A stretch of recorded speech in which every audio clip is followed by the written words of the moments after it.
I was fortunate to be part of a Novartis social business initiative, the SMS for Life rollout in Zambia last year. The technology leverages SMS to prevent stockouts of essential medicines in Africa. I was working for the last 6 months of 2017 with Marcel Brown, who is the program head of SMS for Life, and we really worked on defining the requirements and ultimately the rollout in 500 of the facilities in Zambia.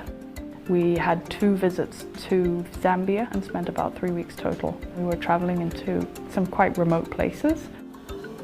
What happens is, as a health facilities, we're supposed to stock the drugs for 3 months. So the drug supply depends on the report.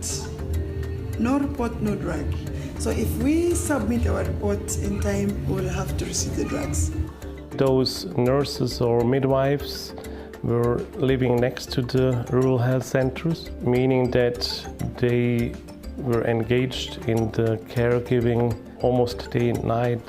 Why do I do it? I've got a passion for the patients. It is a core because I joined nursing because I wanted to save the lives of the people.